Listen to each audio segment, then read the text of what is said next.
Nah, silakan dikeluarkan, siapkan telah teman-temannya untuk berdoa terlebih dahulu. Tempat duduk, siap. Sebelum kita mulai pembelajaran pada hari ini, sebaiknya kita berdoa menurut agama dan kepercayaan masing-masing. Berdoa mulai.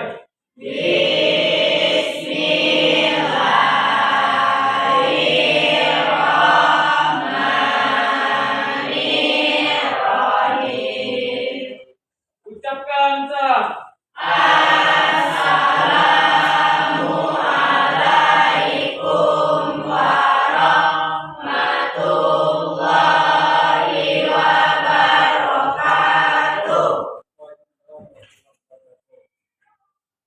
Baik, sebelumnya Bapak mau ambil absen penyajian dulu ya. Dwi, Aprili ya.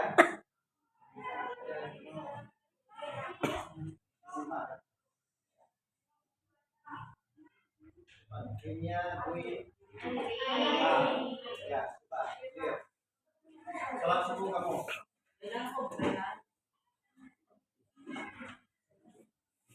Aprili ya.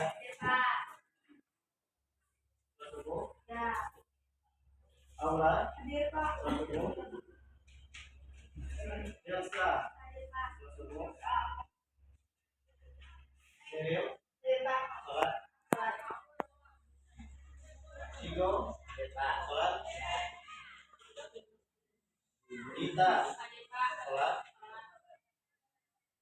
Fauzia. Salat.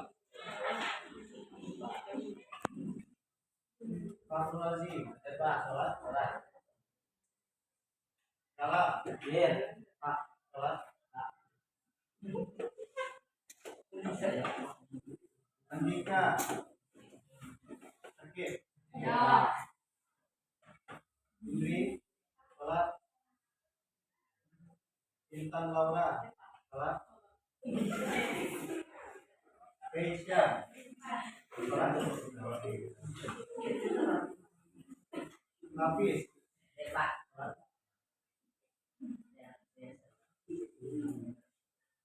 Aukedia. Salat. Lutfi. Salat. Jelani. Salat. Salat. Salat.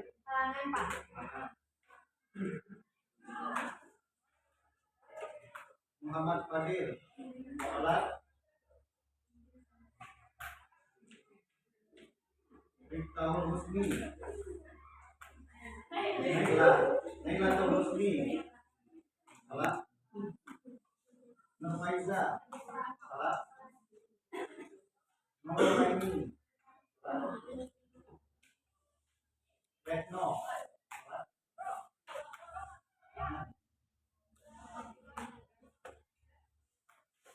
Romai Al-Hakim. Robi, Pak. Hadir, Pak. Salat kamu. Sepria. Salat. Surya.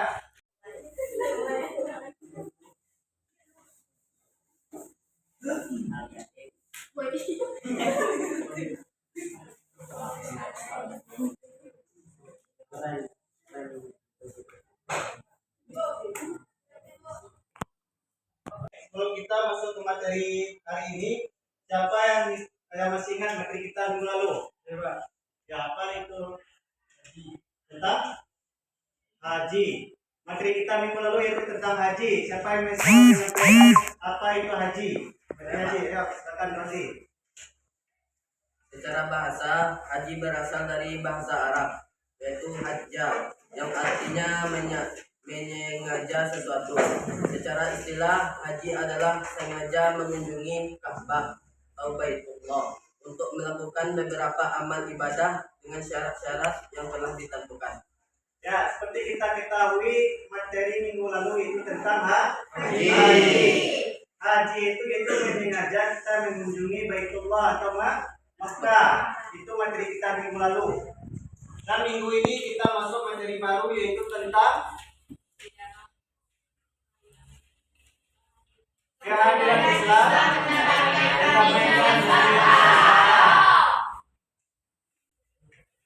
Sebelum kita masuk ke materi yang ini, sebelumnya Bapak ingin menyampaikan motivasi terlebih dahulu untuk kita bisa memahami materi yang akan kita pahami, yaitu tuntutlah ilmu sampai kalian Kita hidup di dunia ini, kita harus menuntut ilmu, harus berilmu dalam melakukan kegiatan aktivitas kehidupan di dunia maupun aktivitas untuk persiapan kita di akhirat nanti. Kita harus memiliki ilmu untuk mempelajarinya. Mau melakukan kegiatan kehidupan sehari-hari butuh ilmu, ya enggak? Ya. Kalau tidak ada ilmu, bagaimana kita mau melakukan kegiatan sehari-hari itu dengan baik? Begitu juga dengan persiapan kita menghadapi akhirat, kita juga butuh ilmu. Kalau kita tidak ada ilmu, bagaimana kita bisa mengetahui apa yang harus kita persiapkan untuk persiapan kita di akhirat nanti? Jadi itulah motivasinya, marilah kita tuntut ilmu. Tuntut ilmu tidak ada batasnya. Orang muda aja tuntut ilmu, orang tua menuntut ilmu tidak ada batasnya. Maksud tuntutlah ilmu sampai ke yang lahat itu adalah dari kita muda, selagi kita masih bisa menuntut ilmu, tuntut ilmu. Batasnya nanti yaitu kematian. Sudah meninggal ya, nggak bisa lagi kita tuntut ilmu. Jadi tuntutlah ilmu sampai ke liang lahat selagi ada kesempatan yang Allah berikan kepada kita. Itu motivasi kita pada siang hari ini. Lanjut, itu tujuan pembelajaran kita. Yang pertama, kita bisa mengetahui bagaimana jalur masuknya Islam ke Nusantara. Ada beberapa teori yang menyatakan masuknya Islam ke Nusantara. Yang kedua, kita dapat nanti menjelaskan teori apa saja yang menyampaikan, yang mengatakan Islam masuk ke Nusantara. Yang ketiga, kita dapat mengetahui kerajaan-kerajaan Islam yang ada di Nusantara setelah masuknya Islam ke Nusantara. Nah, lanjut.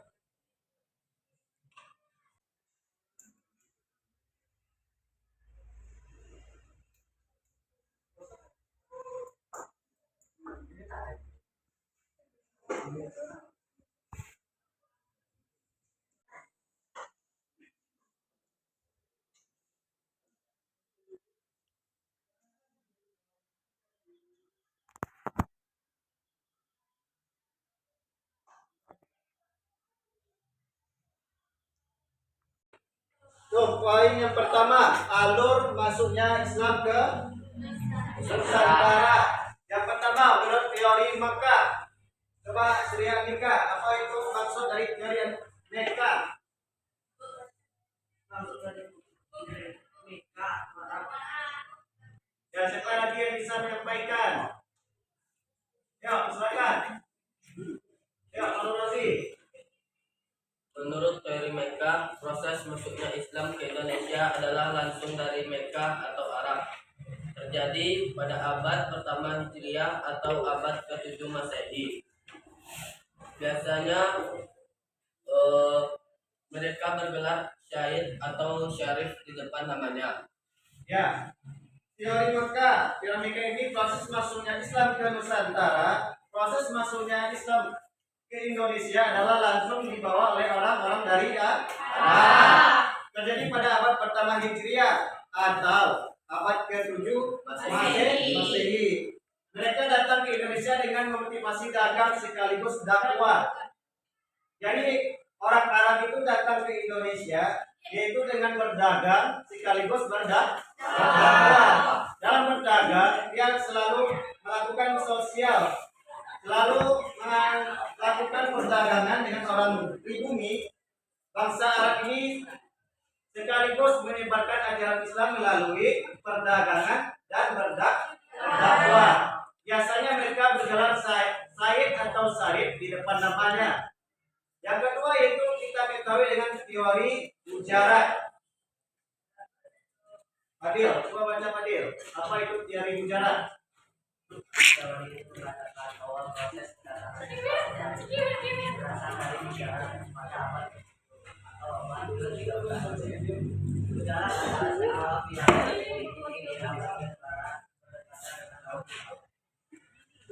Ya, teori mujarad. Teori mujarad ini mengatakan bahwa Islam itu berasal dari mujarad. Mujarad itu yaitu di bagian India bagian barat. Berasal dari mujarad pada abad ke-7 atau abad ke-13 Masehi. Mujarad adalah sebuah wilayah di India bagian barat berdekatan dengan laut Arab. Jadi orang mujarad ini yang berasal dari India juga melakukan perdagangan ke Indonesia atau ke Nusantara melalui jalur apa? Jalur laut dengan berdekatan dengan laut Arab. Jadi bangsa India ini atau mujarad ini melakukan perdagangan juga melalui jalur laut. Lanjut. Yang ketiga, teori Persia. Ciko. Jadi Persia menyatakan bahwa proses kedatangan Islam ke Indonesia berasal dari daerah Persia atau Persia atau sekarang bernama Iran. Bukti teori ini adalah adanya kesamaan tradisi. Contohnya tradisi merayakan 10 Muharram atau Asyura. Ya, teori Persia mengatakan bahwa proses kedatangan Islam ke Nusantara atau ke Indonesia berasal dari daerah Persia atau Persia yang sekarang kita kenal dengan Iran. Bukti teori ini adalah adanya kesamaan tradisi yang dilakukan oleh rakyat Indonesia Nusantara dengan orang-orang Persia atau orang Iran. Contohnya tradisi merayakan 10 Muharram atau Asyura. Lanjut, yaitu yang keempat teori Cina. Siapa yang bisa bacakan? Cina, bukti. Menurut teori ini, kedatangan Islam berasal dari Cina. Ajaran Islam telah sampai di Cina pada abad ke-7 Masehi. Pada masa dinasti Tang 618 sampai 960 di daerah Guangzhou, Kanton Zhangzhou dan pesisir Cina Selatan telah terdapat pemukiman Islam. Bukti dari teori ini adalah raja Islam pertama di Jawa, Raden Pata, merupakan keturunan Cina. Bukti lainnya adalah adanya masjid-masjid tua yang bernilai arsitektur Cina. Ya, teori Cina ini mengatakan bahwanya Islam dibawa oleh masyarakat Cina, oleh orang Cina ke Indonesia, khususnya di tanah Jawa. Berasal dari pedagang Cina. Mereka ini berhubungan dengan orang-orang penduduk Indonesia jauh sebelum Islam dikenal di Indonesia, yakni sejak pada zaman Hindu dan Buddha. Menurut teori ini, kedatangan Islam berasal dari negeri. Menurut teori Cina, Islam berasal dari negeri Cina. Dari Cina, ajaran Islam telah sampai di Cina pada abad ke-7 Masehi. Pada masa dinasti Tang tahun 1960 di daerah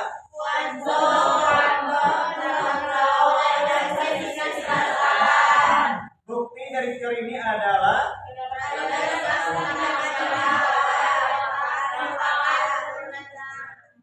bukti lainnya adalah adanya masjid-masjid tua yang bernilai arsitektur Cina.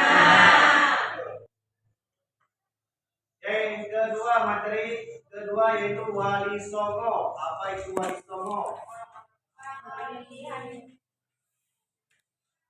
Ayo, apa itu Wali Songo?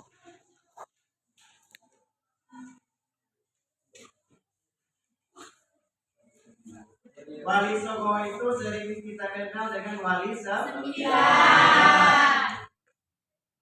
Agama Islam berkembang di Indonesia disebabkan oleh beberapa golongan, yakni para pedagang, balik, sufi, para wali. Yang pertama, para pedagang.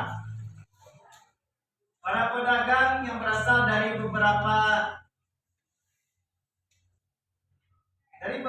daerah, beberapa negara tadi menyebarkan ajaran Islam melalui perdagangan karena banyak sosialisasi bersama masyarakat pribumi, maka orang-orang Islam yang berasal dari negara-negara tetangga, negara-negara yang datang ke Indonesia yang menganut ajaran Islam, melalui perdagangan Islam pun disebarkan. Islam pun diajarkan kepada masyarakat pribumi yang sebelumnya menganut agama Hindu dan Buddha. Jadi melalui perdagangan ini, masyarakat atau orang yang datang ke Indonesia dengan menganut agama Islam ini mengajarkan ajaran Islam kepada orang-orang pribumi. Yang kedua itu mubalik. Mubalik itu adalah sama dengan kita sebut dengan para ustaz. Para ustaz ini menyampaikan ajaran-ajaran Islam juga kepada orang-orang pribumi itu sendiri, yaitu sufi. Sufi juga seperti menyebarkan ajaran Islam ini. Lanjut dengan yang selanjutnya itu wali. Wali, jadi antara banyak wali ada 9 wali yang dikenal sebagai wali Songo. Kita sering sebut dengan wali 9.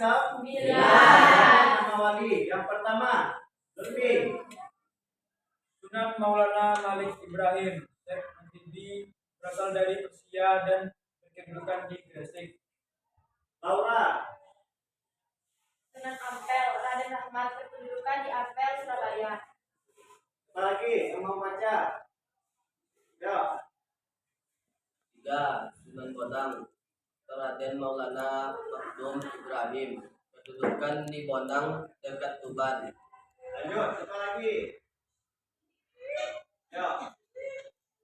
Sunan Giri atau Prabu Satmata atau Sultan Abdul Fakir, berkedudukan di Bukit Giri dekat Gresik. Lanjut, apa lagi? Yang cewek lagi, yang cewek. Ya, Ibri. Sunan Gunjajah atau Saifuddin, berkedudukan di Raja Surabaya. Ya, lagi. Siapa? Nelan. Sunan Gunung Jati, Syarif Hidayatullah atau Syekh Nurullah, berkedudukan di Gunung Jati, Cirebon. Apa lagi? Ya, Ceril. Sunan Kudus, Jafar Sadiq, berkedudukan di Kudus. Ulan. Sunan Kalijaga, Raden Mas Syakir, berkedudukan di Kadilaku dekat Demak. Apa lagi? Iko. Sunan Muria Raden Umar Said, berkedudukan di Gunung Muria. Ya. Itulah 9 wali yang menyebarkan ajaran Islam di Pulau Jawa. Pulau Jawa. Pulau Jawa. Lanjut, kok.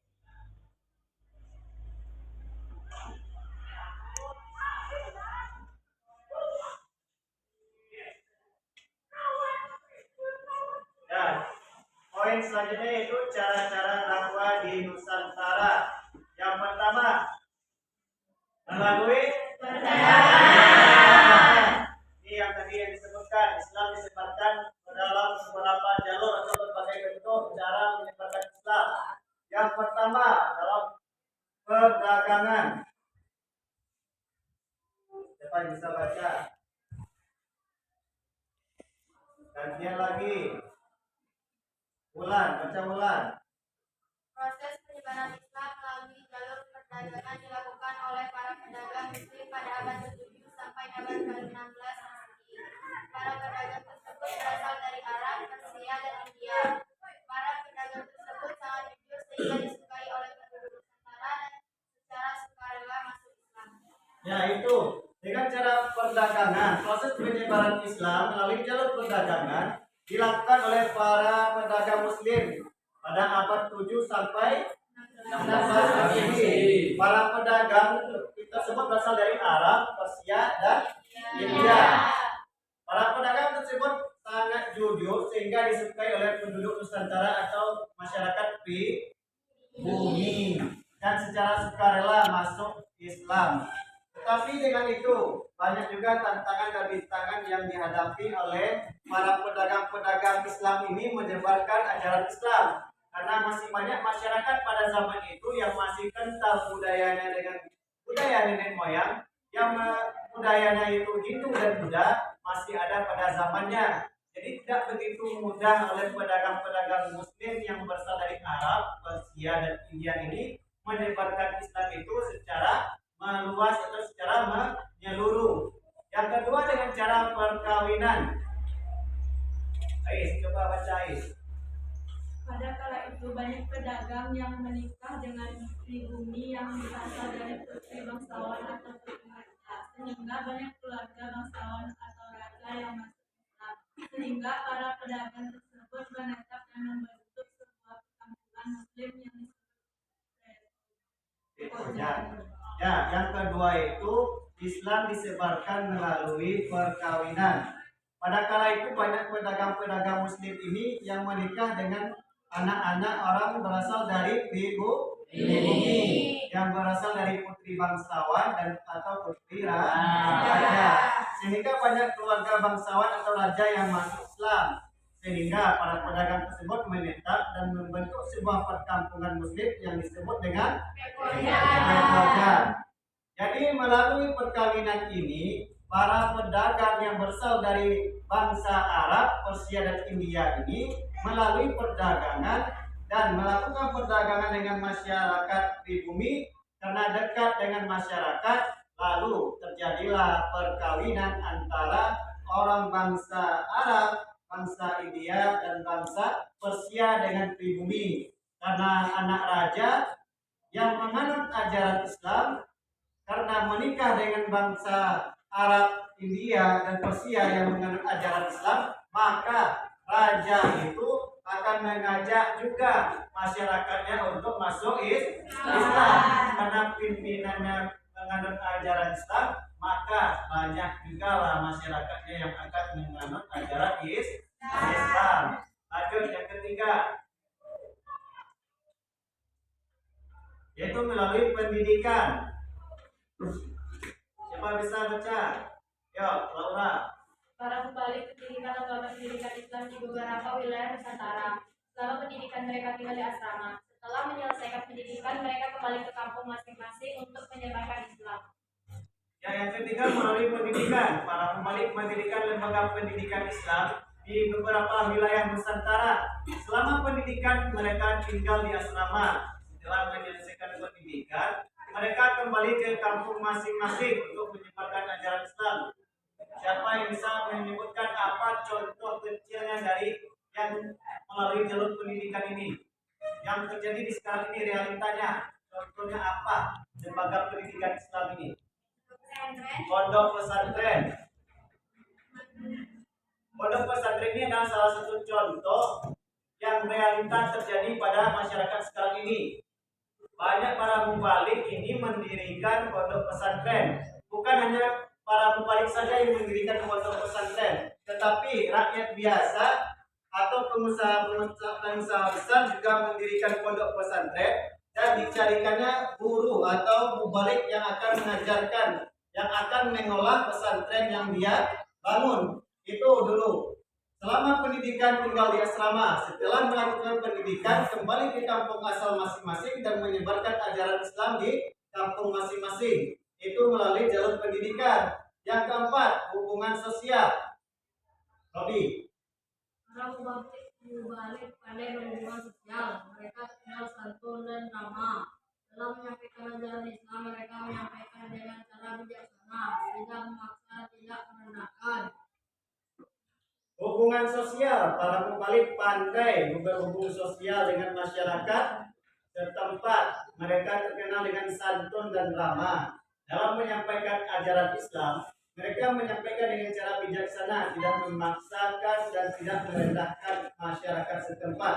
Karena bisa melakukan sosial bersama-sama dengan masyarakat pribumi, tidak memaksakan kehendak, tidak memaksakan masuk ke ajaran agama Islam, maka orang pribumi itu merasa senang, orang pribumi itu merasa dekat dengan orang-orang bangsa yang datang yang menganut ajaran Islam, maka disitulah masuknya ajaran Islam diajarkan oleh para mubalik. Yang keempat, yang kelima, dalam Kesenian dan kebudayaan menjadi salah satu cara menyampaikan ajaran Islam. Contohnya seni tahunan, seni tari, seni pahat, seni ukir, dan ya, yang terakhir yaitu melalui kesenian dan kebudayaan menjadi salah satu cara untuk menyampaikan ajaran Islam. Contohnya saja seni bangunan. Seni bangunan ini kita lihat di bangunan di masjid.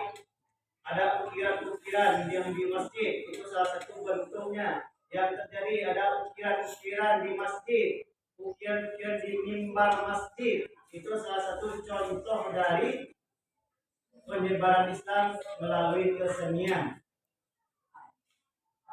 Dari beberapa penjabaran pengertian sampai teori-teori penyebaran Islam ke Nusantara, sampai yang terakhir cara penyebaran Islam ke Nusantara, ada yang ingin Anda sampaikan atau ingin ditanyakan? Kalau tidak ada, Bapak yang ingin bertanya. Kalau tidak ada, Bapak yang bertanya. Pada abad keberapakah Islam masuk ke Nusantara menurut teori Mekah? Ya. Menurut teori Mekah, proses masuknya Islam ke Indonesia adalah langsung dari Mekah atau Arab. Jadi pada abad pertama Hijriah atau abad 7 Masehi. Pada abad ke-7 Masehi. Yang kedua, melalui jalur apa para pedagang itu datang ke Nusantara? Ya, jalur perdagangan, tapi melalui jalur apa? Daratkah?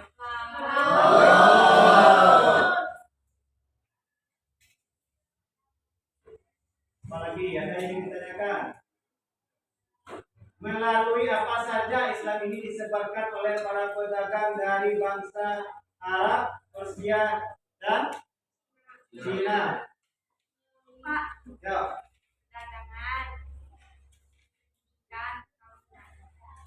Ada lagi?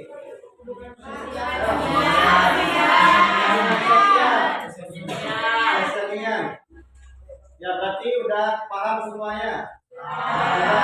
Kalau sudah, karena waktu kita hampir habis, kita simpulkan terlebih dahulu materi kita pada siang hari ini. Siapa yang bisa menyimpulkan materi kita pada siang hari ini?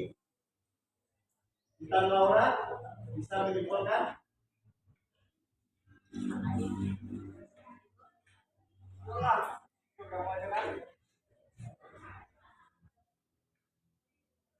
Ya, Intan Laura. Bisa Laura?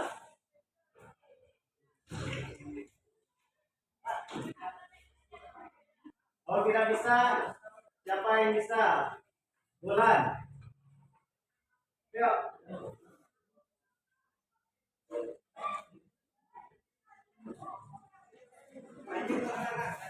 Siapa yang bisa menyimpulkan? Ayo, cepat. Ya, Laura. Ajaran Islam menyampaikan Nusantara. Pertama, alur perjalanan dakwah Nusantara. Teori berikut teori-teori tentang kedatangan Islam ke Indonesia. Yang pertama, teori Mekah. Adalah langsung dari Mekah ke Arab, masuk pada abad ke-7 Masehi. Yang kedua, teori Gujarat. Kedatangan Islam ke Indonesia berasal dari Gujarat pada abad ke-7 sampai abad ke-13 Masehi. Yang ketiga, teori Persia. Kedatangan Islam ke Indonesia berasal dari daerah Persia atau Parsi yang sekarang disebut dengan Iran. Kemudian yang keempat, teori Cina. Maksud kedatangan Islam ke Indonesia khususnya di tanah Jawa berasal dari pedagang Cina. Islam sendiri telah sampai di Cina pada abad ke-7 Masehi. Kemudian di sekian wali yang terkenal adalah Wali Songo, Wali 9. Yang pertama Sunan Maulana Malik Ibrahim, kedua Sunan Ampel, yang ketiga Sunan Bonang.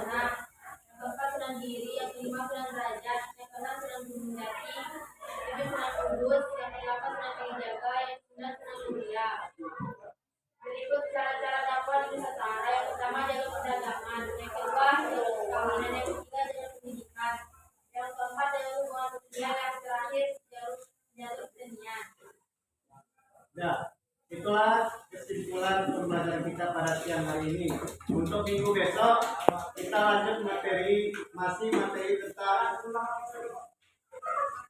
tentang kerajaan Nusantara. Masuk ke poin selanjutnya yaitu tentang kerajaan-kerajaan Islam di Nusantara. Mungkin itu pembelajaran kita pada siang hari ini. Silakan kita akhiri dengan mengucapkan